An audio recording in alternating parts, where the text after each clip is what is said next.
அன்பார்ந்த கடகராசி அன்பர்களே, உங்களுக்கு இந்த ஐப்பசி மாதம் பிறக்கும் பொழுது எப்படி இருக்குன்னு பார்க்கலாமா? பார்க்கலாம்.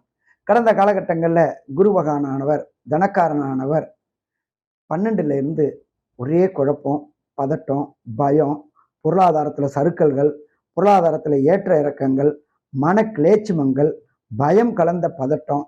இதை தவிர அஷ்டமத்து சனியினால் ஆட்டி படைச்சிங்க. அஷ்டமத்தில் ராகுவும் வந்து அதனால கடந்த டிசம்பர் 2023 அடி மேலே அடி, அடி மேலே அடி, அவமானங்கள், அசிங்கங்கள் அத்தனையும் பெற்றுட்டு இருந்தவங்களுக்கு இப்போ ஒரு ஐப்பசி மாதத்தில் ஒரு ஆறுதல். என்ன அப்படின்னாக்க, குரு அதிசாரம் வந்து வாங்கியிருக்கிறாரு. சனி பகவானும் பார்த்தீங்க அப்படின்னு சொன்னாக்க வக்ரமாக இருக்கிறாரு. வக்ரம்ன்றது செயலற்ற தன்மையில் இருக்கிறாரு. அப்போ மூச்சு விடக்கூடிய காலகட்டங்கள் இப்போ கிடைச்சிருக்கா அப்படின்னாக்க, மூச்சு விடக்கூடிய காலகட்டங்கள் இப்போ கிடைச்சிருக்கு. இதே போல வேலை பார்க்கக்கூடிய இந்த கடகராசி என்பர்களுக்கு வேலையில் பர்மனண்ட் ஆகக்கூடிய வாய்ப்புகள் உண்டு. படித்த படிப்புக்கு உண்டான உத்தியோகம் கிடைக்கக்கூடிய வாய்ப்புகள் உண்டு. நீண்ட நாட்களாக கான்ட்ராக்ட் வேலை பார்த்துட்டு இருந்தவங்களுக்கு பணி பாதுகாப்பு, பணியில் பொறுத்தளவுக்கு பதவி உயர்வு, பண வரவு அத்தனையுமே கிடைக்கக்கூடிய வாய்ப்புகள் உண்டு. தொழில் முனையக்கூடியவங்களுக்கு தொழிலில் கடந்த காலகட்டங்களில் இறக்கம் இருந்துச்சு.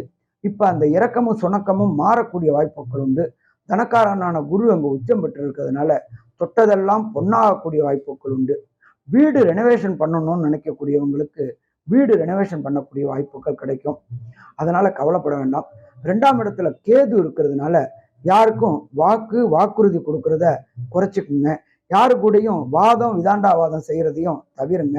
ஏன்னு கேட்டீங்கன்னா, நமக்கு எகென்ஸ்டா போகக்கூடிய வாய்ப்புகள் உண்டு. இதை பார்த்தோம்னாக்க 3ஆம் இடமான முயற்சி ஸ்தானத்துல சுக்கிரனும் புதனும் பரிவர்த்தனை யோகம் பெற்று இருக்கிறதுனால நீங்க எடுக்கின்ற முயற்சிகள் அத்தனையுமே ஜெயமாகக்கூடிய வாய்ப்புகள் உண்டு. முயற்சி உடையார் இகழ்ச்சி அடையார் அப்படின்றது.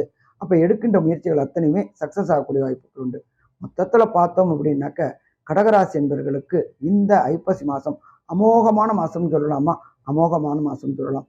இவங்களுக்கு இந்த ஐப்பசி மாசம் 90% பலன் தரும் அப்படின்ற சொல்றோமா? 90% பலன் தரும். நன்றி, நமஸ்காரம்.